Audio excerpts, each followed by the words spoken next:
Eu gostava de ler o comunicado da primeira reunião da Comissão Política Nacional, realizada logo após o nosso Congresso Nacional.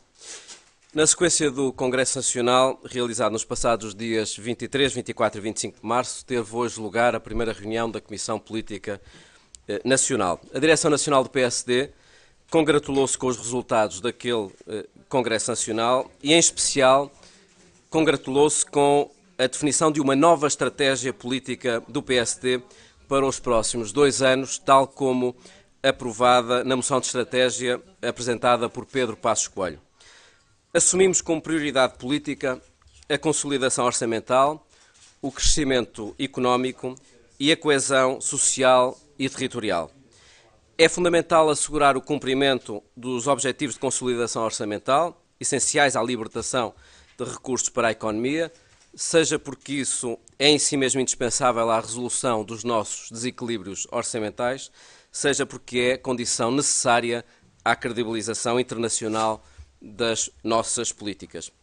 Por outro lado, estamos empenhados numa agenda cada vez mais ambiciosa de reformas estruturais, capazes de impulsionar uma trajetória de crescimento sustentável.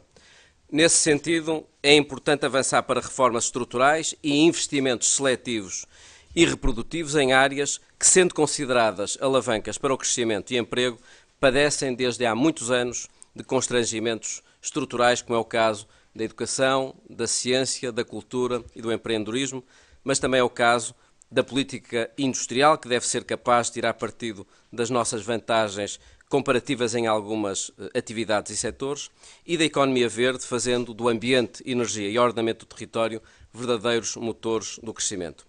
Portugal tem a oportunidade de, a partir da aposta no conhecimento, na sustentabilidade e numa nova carteira de atividades económicas, lançar as bases para um modelo de desenvolvimento inclusivo, inteligente e competitivo.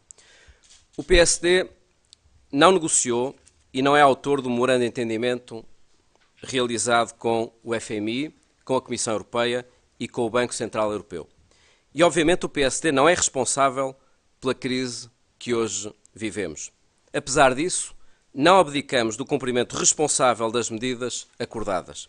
Mas não o fazemos de um modo resignado ou por mero formalismo. Acreditamos que esta crise deve ser encarada como uma oportunidade para superarmos coletivamente uma série de problemas estruturais que nos afetam há longos anos.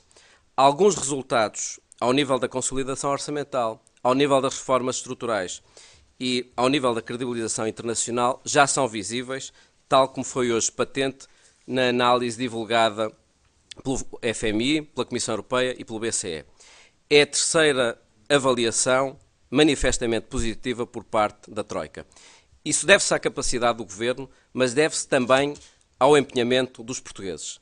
Temos de, nestes resultados iniciais, encontrar a motivação coletiva para concretizar integralmente as reformas estruturais inscritas no programa de Governo no quadro do indispensável diálogo político e social.